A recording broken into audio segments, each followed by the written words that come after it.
सर्वप्रथम सर्वांना श्री स्वामी समर्थ. स्वामी महाराजांच्या कृपेने तुमच्या सर्व चांगल्या इच्छा पूर्ण होत ही स्वामींचरणी प्रार्थना करते आणि आजच्या व्हिडिओला सुरुवात करते. तर यावर्षी मकर संक्रांत 14 जानेवारी 2025 मंगळवार रोजी आलेली आहे.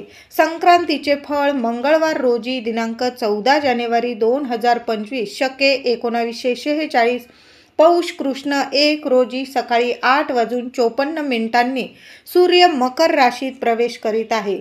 संक्रांतीचा पुण्यकाळ मंगळवारी 14 जानेवारी 2025 रोजी सकाळी 8:54 पासून संध्याकाळी 4:54 राहणार आहे.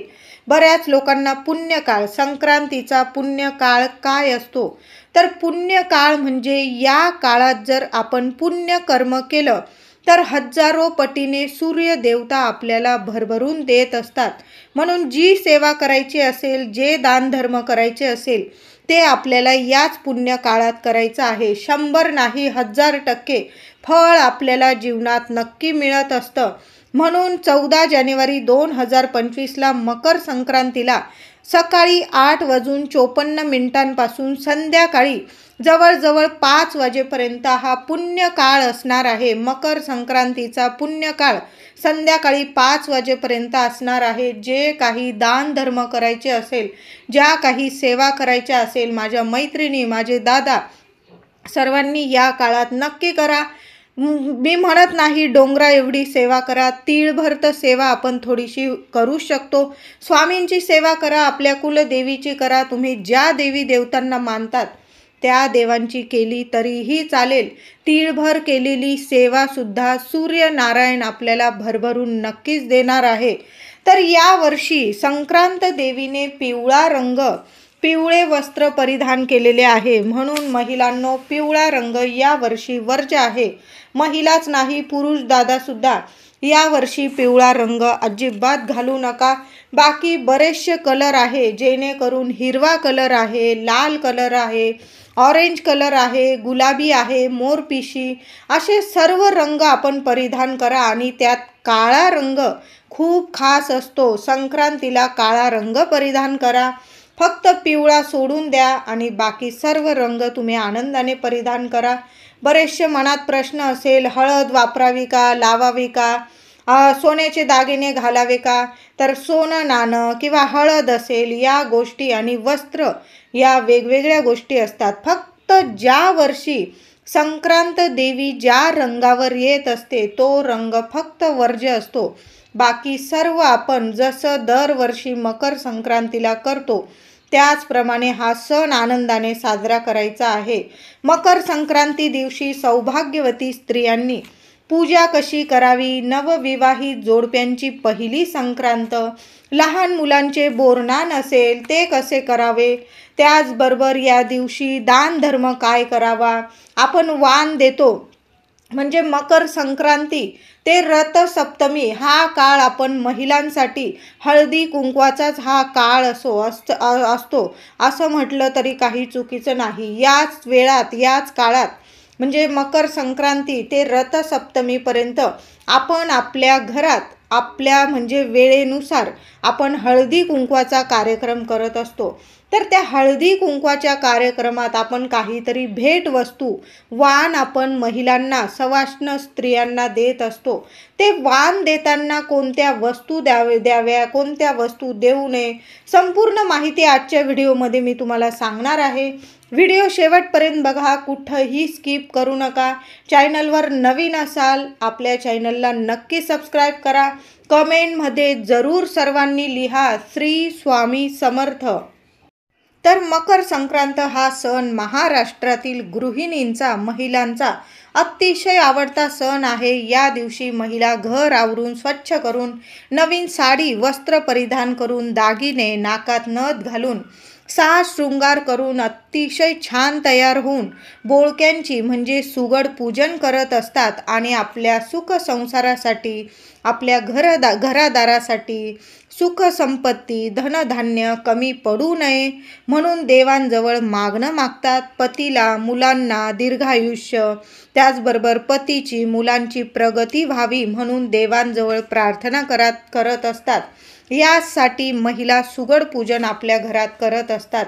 सुगड पूजा कशी करावी तर एका पाटावर नवा कपडा अंथरून घ्यावा, त्यावर 5 बोळकी सुगड ठेवावी. आता काही ठिकाणी काळ्या रंगाची बोळकी ठेवली जातात पूजेमध्ये, तर काही ठिकाणी लाल रंगाची. म्हणजे आपल्या परंपरेनुसारच आपल्याला सुगड पूजा करायची आहे. तुमच्या घरात कुणी मोठी व्यक्ती असेल, सासूबाई वगैरे आई, त्यांना विचारून घ्यायचं आणि मग ती बोळकी आपल्याला पूजायची आहे. तर 5 बोळक्यांना दोरा बांधायचा आहे, त्यांना हळद कुंकवाची बोटं लावायची आहे 5 ठिकाणी. त्यामध्ये उसाचे काप, तिळगुळ, गाजर, गव्हाच्या ओंब्या, मटर, हरभरे दाणे, बोरं या वस्तू घालायच्या. समोर एक पंती लावून ठेवायची आहे आणि नमस्कार करायचा, प्रार्थना करायची. माझ्या संसारात धनधान्य, कपडा लत्ता कशाची कमतरता पडू नये आणि माझ्या सुखी संसाराला कोणाची वाईट नजर लागू नये. मी साध्या पद्धतीने सुगड पूजा केली आहे अशी देवांजवळ प्रार्थना करायची आहे आणि मनापासून सुगड पूजा करायची आहे. तर सुगड पूजा कशी करावी मी अगदी साध्या सोप्या पद्धतीने तुम्हाला सांगितलं आहे. तुमच्या घरातील परंपरेनुसारच तुम्हाला सुगड पूजा करायची आहे. घरातली मोठी व्यक्ती असेल, सासूबाई वगैरे, त्यांचा सल्ला घेऊन तुम्ही सुगड पूजा करायची आहे. तशी पण अगदी साधी सोपी पूजा असते सुगड पूजा म्हणजे. आता सुगड पूजा केली तर ते बोळके असेच ठेवू नका, त्यावर काहीतरी फडका वगैरे ठेवून द्यायचा आहे, म्हणजे ते उघडे ठेवायचे नाही. मकर संक्रांतीला तिळगुळाला खूप महत्त्व आहे. या दिवशी महाराष्ट्रात तिळगुळाचे पदार्थ बनवण्याची आपली जुनी परंपरा आहे. तिळाची चटणी, तिळाची वडी, तिळाचे लाडू, तिळगुळाची पोळी यांचा नैवेद्य बनवला जातो आणि देवांना दाखवून आधी स्वामींना नैवेद्य दाखवला जातो आणि मग आपल्या वडीलधाऱ्या माणसांना, घरातल्या वडीलधाऱ्या माणसांना तिळगुळ देऊन मगच इतरांना तिळगुळ दिले जाते. म्हणून सर्वांनी हा नियम जरूर पाळा. आपण जर हा नियम पाळला तरच मग पुढील पिढीसुद्धा हा नियम पाळेल. तर आधी आपल्या देवी देवतांना, स्वामींना तिळगुळ द्यायचं, मग आपल्या घरात जे वडीलधारे व्यक्ती असेल त्यांना तिळगुळ द्यायचं, मुलांनी आपल्या आईवडिलांना द्यायचं, नमस्कार करायचा आणि मग बाहेरील व्यक्तींना, इतर व्यक्तींना तिळगुळ वाटायचा आहे. हा नियम सर्वांना लागू पडतो. या दिवशी घराचं अंगण स्वच्छ करून, दार स्वच्छ करून, मुख्य दार स्वच्छ पुसून, आपल्या उंबरठ्यावर हळदीचं लेपन, मुख्य दारावर हळदी कुंकवाचं स्वस्तिक, त्याचबरोबर अंगणात छोटीशी का होईना रांगोळी काढावी. काही ठिकाणी रांगोळीमध्ये थोडंसं पीठ मिसळून मग रांगोळी काढली जाते. यामुळे जे मुंग्या असतील, किडे असतील रांगोळीवर येतात आणि ते पीठ खातात आणि त्यामुळे सुद्धा आपल्याला पुण्य फळाची प्राप्ती होते.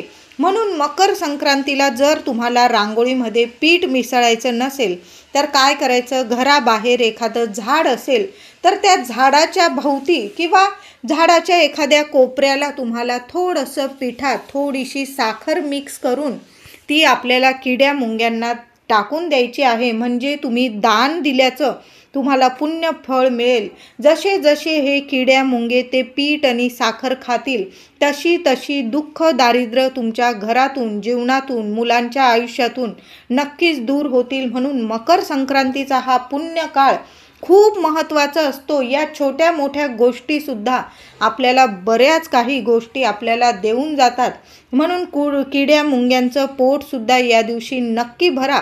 चिमूटभर पीठ आणि चिमूटभर साखर आपल्या आयुष्यात नक्कीच सुख संपत्ती घेऊन येणार आहे, दुःख दारिद्र्य दूर करणार आहे.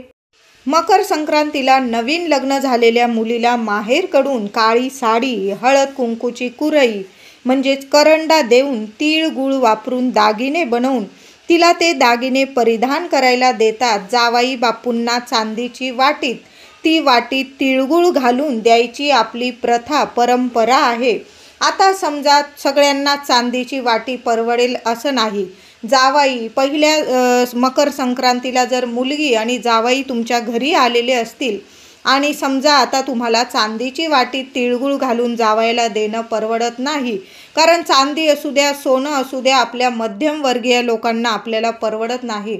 मग अशा वेळी काय करायचं तर आपण एखादी तांब्या पितळाची वाटी तर देऊ शकतो, अगदी लहानशी का होईना. एक तिळगुळाचा लाडू बसेल एवढी छोटीशी वाटी तुम्ही जावयाला तिळगुळाचा लाडू घालून अवश्य द्या. यामुळे आपल्या लेकीच्या संसारात सुख, शांतता, आरोग्य निर्माण होतं आणि आपल्या लेकीचा संसारात कधीच अडीअडचणी येत नाही. म्हणून ज्यांचे लग्न झालेले आहे नवीन, त्या जर माहेरी गेलेले असतील तर त्यांच्या आई वडिलांनी मुलीचा तर पाहुणचार कराच. तुम्हाला जी काळी साडी द्यायची, दागदागिने द्यायचे, हलव्याचे वगैरे ते देऊन तिची पहिली संक्रांत अगदी आनंदाने साजरी करा. पण जावाई बापूंचा पण मानपान तुम्ही करतच असाल. तुम्हाला जर चांदीची वाटी तिळगुळ घालून जमत असेल द्यायला तर मी म्हणेल नक्की द्या. आता ज्यांना जमत नाही त्यांनी काय करायचं, तांब दान करणं खूप शुभ ठरतं मकर संक्रांतीला. आणि कधी पण जावाई बापूंना दान द्यायचं असेल, आपल्याला काहीतरी वस्तू द्यायची असेल तर मग तुम्ही तांब्याचं दान देणं खूप शुभ ठरतं. म्हणून आपल्याला तांब्याच्या वाटीत त्यांना तिळगुळ द्यायचं आहे. जेव्हा 3 वर्षातून धोंड्याचा महिना येतो तेव्हा सुद्धा जावाई बापूंना, बहिणी भाच्यांना, मामा असू द्या, मामी असू द्या किंवा आजी आजोबा, त्यांना तांब्याचं दान जेव्हा देतो आपण, तांब्याचा दिवा, वाटी, ते सुद्धा खूप शुभ ठरतं. म्हणून मकर संक्रांतीला जावाई बापू आलेलेच असतील घरी पाहुणचार घेण्यासाठी, पहिली संक्रांत आपल्या बायकोसोबत करण्यासाठी, सण साजरा करण्यासाठी किंवा तिला घेण्यासाठी आलेले असतील तर त्यांच्या हातात अगदी छोटीशी तांब्याची वाटी द्या आणि त्या वाटीत एक तिळगुळाचा लाडू अवश्य घालून द्या. बघा, तुमची मुलगी कायम सुखी राहील. मकर संक्रांतीला संध्याकाळी सवाष्ण महिलांना हळदी कुंकूला बोलावून त्यांना हळदी कुंकू, अत्तर लावून वाण दिले जाते. मकर संक्रांतीला एकमेकांच्या घरी जाऊन तिळगुळ दिले जाते व क्रोध, लोभ, भांडण विसरून एकमेकांशी गोड बोलायचे आणि आपल्या स्नेहसंबंध वाढवण्याचा प्रयत्न नक्कीच करायचा. मैत्री नक्कीच वाढवायची. म्हणून या दिवशी म्हणतात, तिळगुळ घ्या, गोड गोड बोला. म्हणून संक्रांतीच्या दिवशी सर्वांना, अगदी शत्रू जरी असला ना, त्याच्या हातात तिळगुळ नक्कीच द्या. नक्की स्नेहसंबंध नक्कीच वाढतील. संक्रांतीच्या दिवशी लहान मुलांचे बोरन्हाण करायची महाराष्ट्रात जुनी परंपरा आहे, आपली प्रथा आहे. या दिवशी लहान मुलांना हलव्याचे दागिने घालून, नवीन कपडे घालून संध्याकाळी एका पाटावर किंवा चौरंगावर बसवले जाते. आजूबाजूतील मुलं किंवा शेजारपाजारचे लहान मुलांना आनंदाने घरी बोलावून एका भांड्यात कुरमुरे म्हणजे चुरमुरे, तिळगुळ, साखर फुटाणे, बोरं, चॉकलेट या सर्व गोष्टी मिक्स करून आपल्या लहान बाळाच्या डोक्यावर, त्याच्या डोक्यावर अलगद अभिषेक केला जातो. हा लहान मुलांचा सोहळा अतिशय नेत्रदीपक इतका सुंदर असतो की लहान मुलंच काय, आपल्याला सुद्धा अगदी बघून आनंद होतो. सर्व लहान मुलांना खूप मज्जा, आनंद येतो. सर्व लहान मुलं यात इतकी रमून जातात. म्हणून तुम्हाला जर बोरन्हाण करायचं असेल तर संक्रांतीला किंवा रथसप्तमीपर्यंत सुद्धा बोरन्हाण करू शकतात. म्हणजे आपण जशा महिला रथसप्तमीपर्यंत, मकर संक्रांती ते रथसप्तमी आपण महिलांना बोलवून हळदी कुंकू करत असतो आपल्या सवडीनुसार, जेव्हा आपल्याला जमेल. कारण काही माझ्या मैत्रिणी ऑफिसला जात असतील, त्यांना रविवारची वगैरे सुट्टी, शनिवार रविवार किंवा त्यांना जेव्हा सुट्टी असेल तेव्हा त्या हळदी कुंकवाचा कार्यक्रम करतात. म्हणजे रथसप्तमीपर्यंत हे कार्यक्रम आनंदाने आपण करू शकतो. मकर संक्रांतीच्या दिवशी चुकून सुद्धा काही गोष्टी अजिबात करू नये. आपण आंघोळीच्या आधी काही खाऊ नये. काही व्यक्तींना म्हणजे आंघोळीच्या आधी चहा वगैरे घेतात, त्याबरोबर बिस्किट वगैरे खातात. काही टोस्ट, खारी खाण्याची सवय असेल तर चुकून सुद्धा आंघोळीच्या आधी या गोष्टी खाऊ नका. आता लहान मुलांना नाही जमले या गोष्टी पाळणं, पण आपण मोठी माणसं, आई वडील असतील, घरातील मोठी व्यक्ती असेल, त्यांनी या दिवशी तरी हा नियम जरूर पाळा. आंघोळीच्या आधी काहीच खाऊ नका. आंघोळ झाल्यावर देवांना नमस्कार करा आणि मग काय तुम्हाला नाश्ता वगैरे करायचा असेल तर तुम्ही करायचा आहे. या दिवशी केस धुवू नये. म्हणजे आपल्याला भोगीलाच, महिलांनो, भोगीलाच आपल्याला केस धुवायचे आहे. म्हणजे अभ्यंग स्नान करायचं आहे भोगीच्या दिवशी. आता समजा मकर संक्रांतीच्या दिवशी माझ्या काही मैत्रिणींना 5वा दिवस आला, त्यांना पूजन करायचं आहे. मग महिलांनो, तुम्ही तीळ टाकून, आपण भोगीच्या दिवशी सुद्धा आंघोळीच्या पाण्यात तीळ टाकूनच आंघोळ करणार आहोत किंवा तिळाचं उटणं लावून आपण अंघोळ करायचं आहे, किंवा तुम्हाला जमलंच तर तिळाचं तेल असेल ते थोडंसं अंघोळीच्या पाण्यात टाकून तुम्ही अंघोळ करू शकता. पण मकर संक्रांतीच्या दिवशी जर तुम्हाला डोक्यावरून पाणी घ्यावंच लागलं तर मग तीळ टाकून किंवा तिळाचं तेल टाकून तुम्हाला अंघोळ करायची आहे डोक्यावरून, म्हणजे कुठलाही दोष तुम्हाला लागणार नाही. असं म्हटलं जातं की केस या दिवशी धुवू नये, भोगीच्याच दिवशी केस धुवावे, मांसाहार करू नये, मद्यपान करू नये, दान करताना मागे हात घेऊ नये, मोकळ्या हाताने दान करा. अगदी थोडं जरी दान करता आलं पण मनापासून करा. तुमच्या मनात जर दान करणं नसेल आणि तुम्ही करताय मग त्या दानाला काहीही अर्थ उरणार नाही. मोकळ्या हाताने दान करा.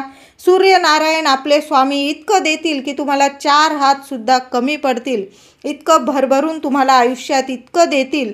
म्हणून दान करताना मागे होऊ नका. थोडं का होईना आपण नक्की दान करायचं आहे. एखाद्या मंदिराबाहेर जरी तुम्ही गरजूंना, गरीब व्यक्ती असतील बसलेले, त्यांना अन्नदान केलं, केळीचं दान केलं, तिळाच्या लाडूचं, तिळाचं किंवा गुळाचं, किंवा वस्त्र, नवीन कपडे घेऊन दिले तुम्हाला, किंवा आता थंडी चालू आहे, स्वेटर, ब्लँकेट, चप्पल, छत्री, या गोष्टी म्हणजे आपल्याला जशा परवडतील ना. मी म्हणत नाही की आपण लगेच सगळं काही देऊनच टाकलं पाहिजे. जेवढं जमेल तेवढं. एखाद्या गरिबाचं एक वेळेचं पोट भरलं ना तुम्ही तरीही चालेल. यालाच खूप महान दान म्हटलं जातं. मकर संक्रांतीच्या दिवशी रागवू नका, रुसू नका, चिडचिड करू नका, कुणाला नाराज करू नका, अपशब्द बोलू नका. आपल्या बोलण्यावर ताबा ठेवायचा आहे, म्हणजे घरात शांतता ठेवायची आहे. हे 3 दिवस खूप महत्त्वाचे असतात वर्षातील. कुणाला वाटत असेल काहीतरी सांगताय ताई, पण नाही. भोगी, संक्रांत आणि कर हे 3 दिवस खूप महत्त्वाचे असतात. आणि त्यात करीचा दिवस, एकदा का करीच्या दिवशी घरात भांडण, तंटा किंवा इतरांशी मतभेद झाले की समजून जा वर्षभर कटकटी मागे लागणार. म्हणून भोगी ते संक्रांत, कर, किंक्रांत हे 3 दिवस कुणाशीच वादावाद, मौन धरून घ्या, पण कुणाशी वादावाद होणार नाही याची कृपया सर्वांनी काळजी घ्यायची आहे. सगळ्यांशी गोड बोलायचं आहे. या दिवशी चुकूनसुद्धा झाडं कापू नका. तुम्हाला झाडं लावायची असतील तर सोन्यासारखा दिवस आहे. तुमच्या घरादारात, अंगणात झाडं लावायची असतील तर या दिवशी एक का होईना चुकूनसुद्धा झाडं तोडू नका. झाडं लावायची असेल तर आनंदाने लावू शकता तुम्ही. मकर संक्रांतीचे दिवस असतात, झाडं लावू शकतात, झाडं अजिबात तोडू नका. संक्रांत हा सण 3 दिवसांचा असतो. पहिला दिवस भोगीचा असतो. या दिवशी अभ्यंग स्नान केले जाते. तीळ लावून भाकरी, भोगीची मिक्स भाजी, खिचडी, वांग्याचे भरीत, तिळाची चटणी असा छान जेवणाचा बेत बनवला जातो. देवांना नैवेद्य दाखवला जातो आणि नंतर घरातील कुटुंबीय जेवत असतं. पण भोगीची भाजी किंवा खिचडी बनवताना महिलांनो त्यात मसूरची डाळ किंवा अख्खा मसूर अजिबात वापरू नका.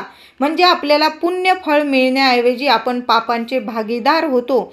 म्हणून संक्रांतीच्या काळात आणि भोगीच्या दिवशी खिचडी किंवा भोगीची भाजी बनवताना मसूर किंवा मसूरची डाळ वर्ज्य आहे. दुसरा दिवस मकर संक्रांतीचा, या दिवशी दुसरा दिवस हा मकर संक्रांतीचा असतो. या दिवशी सवाष्ण स्त्रिया एकमेकींना हळदी कुंकू लावून वाण लुटत असतात, सौभाग्याचं वाण देतात. तसेच नवीन लग्न झालेल्या जोडप्यांसाठी पहिली संक्रांत खूप खास असते. या दिवशी 5 वर्षाखालील लहान मुलांचे बोरनान खूप आनंदाने केले जाते. या दिवशी पतंग उडवले जाते. तिसरा दिवस हा किंक्रांत म्हणजे कर. या दिवशी शुभ कामं केले जात नाही, वर्ज्य केले जातात. तुम्हाला गृहप्रवेश करायचा असेल, नवीन कामाला सुरुवात करायची असेल तर करीचा दिवस वर्ज्य करायचा आहे आपल्याला. म्हणून या दिवशी गोड आणि तिखट धिरडे म्हणजे डोसे बनवून खाल्ले जातात. आता ज्याची त्याची परंपरा. आमच्या इकडं धिरडे, तिखट धिरडे आणि गोड धिरडे बनवून खाल्ले जातात करीच्या दिवशी, किंक्रांतीच्या दिवशी. या दिवशी घरात जेवढी शांतता राहील तेवढी शांतता ठेवायची आहे. करीच्या दिवशी का एकदा कटकट आपल्या पाठीमागे लागली की मग वर्षभर कटकट लागते. म्हणून करीच्या दिवशी खूप जपायचं असतं. या दिवशी घरात बाहेर शांतता ठेवायची आहे. कुणाशी वादविवाद अजिबात करू नका, टाळायचे आहे या गोष्टी. मकर संक्रांतीचे खास आकर्षण म्हणजे काळे कपडे घातले जातात. मकर संक्रांत हा सण जानेवारी महिन्यात साजरा केला जातो. जानेवारीत कडकडीत थंडी असते. मकर संक्रांत ही उत्तरायणाच्या काळात येते. या दिवशी सूर्य मकर राशीमध्ये प्रवेश करतो. मकर संक्रांती दिवशी सूर्य त्याची दिशा उत्तरेकडे बदलतो. हा दिवस हिवाळ्याचा, थंडीचा शेवटचा दिवस असतो आणि कडकडीत थंडीचा दिवस असतो आणि उन्हाळ्याची सुरुवात होत असते. यामुळे या दिवशी संपूर्ण हिवाळ्यापेक्षा जास्त थंडी असते. अशा वेळेस काळ्या रंगाचे कपडे घालणे फायद्याचे ठरते. काळ्या रंगाचे कपडे उष्णता निर्माण करतात. यामुळे थंडीपासून आपले रक्षण होण्यास मदत होते. महाराष्ट्रात तर मकर संक्रांतीच्या दिवशी काळ्या साड्या, काळे कपडे अवश्य घातले जातात. दरवर्षी संक्रांत कोणावर सुद्धा येऊ शकते व त्यांना ती त्रासदायक ठरू शकते. मानले जाते अशा गोष्टी मानल्या जातात. आता जे मानतात ते मानतात, कुणी मानत नसेल तर नका मानू. आणि ती संक्रांत आपल्यावर येऊ नये, कुठल्या अडचणी येऊ नये, कुठली पीडा नजरबाधा आपल्याला त्रासदायक ठरू नये म्हणून संक्रांतीच्या दिवशी नजरबाधा दूर व्हावी, नष्ट व्हावी आणि आपला बचाव व्हावा म्हणून सुद्धा काळे कपडे घातले जातात. काळी साडी घातली जाते. आता या गोष्टी काही लोक मानतात, काही लोक मानत नाही. पण संक्रांत काही वेळा त्रासदायक सुद्धा ठरू शकते. म्हणून काळ्या रंगाचे कपडे अवश्य घाला. म्हणजे जी काही इडापिडा असते त्याच दिवशी नष्ट होते आणि वर्षभर आपल्याला सुख, शांती, सुख, सौभाग्य नक्कीच मिळत असतं. मकर संक्रांतीच्या दिवशी प्रत्येक महिलेने आपल्या हातात हिरव्या काचेच्या बांगड्या अवश्य घालायच्या आहे. त्याचबरोबर तुमच्याकडं लाखेची बांगडी असेल किंवा तुमच्या सोन्याच्या बांगड्या असेल त्या काचेच्या बांगड्यामध्ये अवश्य घाला. काचेच्या बांगड्या भरताना किंवा घेताना 1-2 बांगड्या जास्तीच्या मागून घ्यायच्या म्हणजे आपल्या सुख सौभाग्यात कायम वाढ होत राहते. काचेच्या बांगड्या भरत असाल तर हा नियम जरूर पाळायचा आहे. आता मकर संक्रांती ते रथसप्तमी प्रत्येक महिला आपण आपल्या घरात हळदी कुंकवाचा कार्यक्रम करत असतो, वाण लुटत असतो, भेटवस्तू देत असतो सवाष्ण स्त्रियांना. तर कोणत्या वस्तू द्यायच्या आणि कोणत्या वस्तू द्यायच्या नाही, तर आपल्याला वस्तू द्यायच्या आहे त्या पहिले सांगते मी तुम्हाला. कोणत्या वाण द्यायच्या आहे वस्तू, तर आपण काचेच्या बांगड्या तुम्ही हिरव्या रंगाच्या देऊ शकता. त्याचबरोबर नारळ देऊ शकता, हळदी कुंकवाची डब्बी म्हणजेच करंडा देऊ शकता, दिवे देऊ शकता, तांब्या पितळाचे दिवे देऊ शकता किंवा स्टीलचे दिवे किंवा इतर वस्तू देऊ शकता. तांबे पितळाच्या वस्तू, नारळ, तिळगुळ, साखर, तुळशीचे रोप, त्याचबरोबर ब्लाऊज पीस, हात रुमाल, तांदूळ, छोटे छोटे तांदळाचे पॅकेट, डाळीचे पॅकेट, रवा, तुपाचं छोटंसं पॅकेट, रव्याचे पॅकेट अशा वस्तू आपण वाण म्हणून द्याव्या. यामुळे लक्ष्मी नारायण प्रसन्न होतात आणि अखंड लक्ष्मी आपल्या घरात वास करते.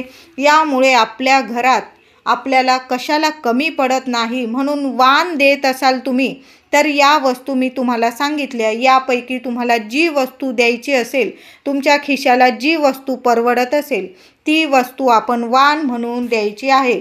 आता चुकून सुद्धा वाण म्हणून या वस्तू अजिबात देऊ नका. त्यामध्ये प्लॅस्टिकच्या वस्तू असेल अजिबात देऊ नका. सुरी असेल, कात्री असेल, किसणी असेल म्हणजे धारदार वस्तू आणि लोखंडाच्या वस्तू अजिबात देऊ नका.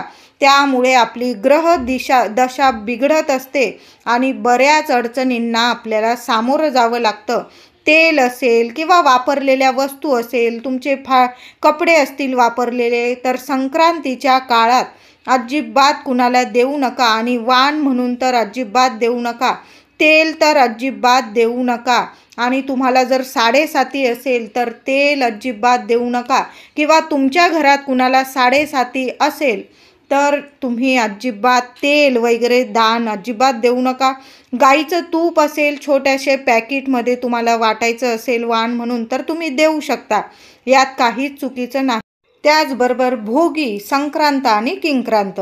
चुकूनही कुणाला आपल्या घरातून किंवा खिशातून पैसे अजिबात देऊ नका. यामुळे नात्यामध्ये दुरावा निर्माण होईल आणि तुम्ही दिलेले पैसे तुम्हाला कधीच परत मिळणार नाही. म्हणून भोगी, संक्रांत आणि किंक्रांत आपल्या घरातली लक्ष्मी, महिलांनो किंवा माझे पुरुष दादा असतील, अगदी तुमची जवळची जरी व्यक्ती असेल तरी पण अजिबात देऊ. त्याचबरोबर महिलांनो, संक्रांत असू द्या, भोगी, कर या तिन्ही दिवशी संध्याकाळी दूध, दही, हळद, मीठ, तुरटी, साखर, पैसे कुणालाच उसणं पासणं देऊ नका. तसं पण कधीच संध्याकाळी या गोष्टी कुणालाच उसण्या पासण्या देऊ नका.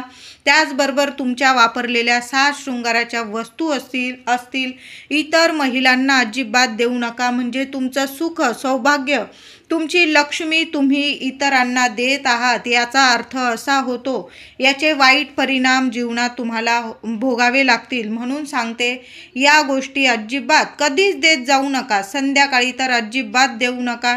आणि संक्रांतीचा काळ खूप महत्त्वाचा असतो. आपल्या सुख सौभाग्याच्या वस्तू असतील, तुम्ही वापरलेल्या बांगड्या असू द्या, तुमची साडी वगैरे असू द्या, इतरांना देऊ नका. या दिवशी सर्वांनी सूर्योदय नक्की बघायचा आहे, लवकर उठायचं आहे आणि घरातल्या महिला असो, पुरुष व्यक्ती असो, सूर्याला अर्घ्य द्यायचा आहे. पाण्यात थोडीशी चिमूटभर तीळ टाका, पांढरीच तीळ टाकायची आहे. हळद, कुंकू पाण्यात टाका. तुम्ही कुंकू जरी टाकलं फक्त आणि थोडीशी तीळ, थोडीशी फुलांच्या पाकळ्या आणि मग सूर्यनारायणाला ओम सूर्याय नमः हा मंत्र जपत आपल्याला सूर्यनारायणाला अर्घ्य द्यायचा आहे. आणि बाकी लहान लेकरं असतील, नमस्कार करा, दर्शन घ्यायचं आहे सूर्यनारायणाचं. सूर्यनारायणासमोर तुम्हाला एक दिवा अवश्य लावायचा आहे. आपल्या घराचा सुख शांतीसाठी, मुलांच्या प्रगतीसाठी, भरभराट व्हावी, आपल्या आयुष्यातील अंधार दूर व्हावा आणि आपल्या घरात यशप्राप्ती व्हावी, सोन्यासारखी प्रगती व्हावी, आपल्या लेकराबाळांची प्रत्येक इच्छा पूर्ण व्हावी. म्हणून सूर्यनारायणासमोर अर्घ्य दिल्यानंतर एक दिवा अवश्य लावायचा आहे. दिव्याखाली फुलांचं आसन द्यायचं आहे. तुम्हाला संक्रांतीला तुळस तोडू नका, तुळशीची पूजा करायची आहे. चिमूटभर तीळ पाण्यात घालून तुळशीला अर्पण करायचे आहे. संक्रांतीला तूप, मूगडाळ, तांदूळ, मीठ, नवी साडी, नथ, हळदी कुंकू या वस्तू खरेदी करणं खूप शुभ ठरतं. म्हणून महिलांनो, तुम्हाला या वस्तू खरेदी करायच्या असतील तर मकर संक्रांतीला अवश्य खरेदी करा तुम्ही. त्याचबरोबर मंगळवार रोजी या दिवशी मकर संक्रांती आलेली आहे. या दिवशी आपल्याला हनुमान मंदिरात अवश्य जायचं आहे. इतर देवी देवतांच्या मंदिरात तर जाच तुम्ही, पण हनुमान मंदिरात जरूर जा. एक तिळाच्या तेलाचा दिवा हनुमानांसमोर जय श्रीराम बोलून लावून द्या. काहीच बोलू नका. तुमच्या जीवनात किती अडचणी आहे, जय श्रीराम बोलून एक दिवा हनुमानांसमोर जरूर लावा. आता समजा तुमच्या घराजवळ मारुती मंदिर असेल, तिथं सुद्धा तुम्ही जाऊ शकता आणि तिथं सुद्धा तिळाच्या तेलाचा दिवा लावू शकता. तिळाचं तेल नसेल, इतर तेलाचा दिवा लावा आणि चिमूटभर पांढरी तीळ त्या दिव्यात टाकून द्या. म्हणजे तिळाच्या तेलाचा दिवा लावण्याचं पुण्य फळ आपल्याला मिळणार आहे. आणि गूळ फुटाण्याचा नैवेद्य हनुमानाला अर्पण करायचा आहे. बरेचसे संकट त्याच दिवशी टळून जाणार आहे. हनुमान मंदिरात जाऊन दर्शन जरूर घ्यायचं आहे. आता महिलांनो, खूप खास उपाय सांगत आहे. सर्व महिलांनी आपल्या घरादारासाठी, मुलाबाळांसाठी, पतिदेवांसाठी नक्की करा. मकर संक्रांतीला संध्याकाळी घरातल्या प्रत्येक व्यक्तीवरून थोडीशी काळी तीळ चिमूटभर घेतली तरीही चालेल. थोडीशी काळी तीळ उजव्या हातात घ्यायचं. ज्याला नजरबाधा लागलेली आहे किंवा नसल लागली तरी पण उतरवून टाका. वर्षभराची इडापिडा टळून जाईल, संकट टळून जाईल. तर 7 वेळा उभं करून घ्यायचं आणि तुम्हाला डोक्यापासून पायापर्यंत 7 वेळा ती तीळ उतरवून घ्यायची आहे आणि घराबाहेर फेकून द्यायची आहे. दिशा वगैरे बघू नका, फक्त कुणाच्या पायाशी येणार नाही याची काळजी घ्या. मग तुम्ही एखाद्या झाडाखाली टाकून दिली तरीही चालेल, एखाद्या कोपऱ्यात टाकून द्यायची आहे बस. घरात कितीही व्यक्ती असेल, प्रत्येक व्यक्तीवरून चिमूटभर काळी तीळ तुम्हाला उतरवून टाकायची असेल. मुलं असेल, पतिदेव असेल, घरात इतर व्यक्ती असेल, त्यांच्यावरून काळी तीळ चिमूटभर डोक्यापासून पायापर्यंत 7 वेळा ओवाळून घ्यायची आणि घराबाहेर टाकून द्यायची आहे. तुमची सुद्धा नजर कुणाला तरी काढायला सांगा. मग पतिदेवांनी काढली किंवा तुमच्या सासूबाईने, आईने काढली तरीही चालेल. आता जी व्यक्ती नजर काढत आहे आणि ज्या व्यक्तीची नजर काढली जात आहे, दोन्ही व्यक्तींनी हातपाय धुवून घ्यायचे आहे. नजर काढल्यानंतर हातपाय धुवून घ्या आणि मगच घरात इतर व्यक्तींना किंवा इतर वस्तूंना हात लावायचा आहे. तर हा उपाय सर्वांनी करा. चिमूटभर काळी तीळ सर्वांवरून ओवाळून आपल्याला टाकून द्यायची आहे. सर्व इडापिडा एका क्षणात नक्कीच उतरून जाईल. व्हिडिओ आवडला असेल लाईक करा, शेअर करा, चॅनलला कृपया सबस्क्राईब करा. धन्यवाद.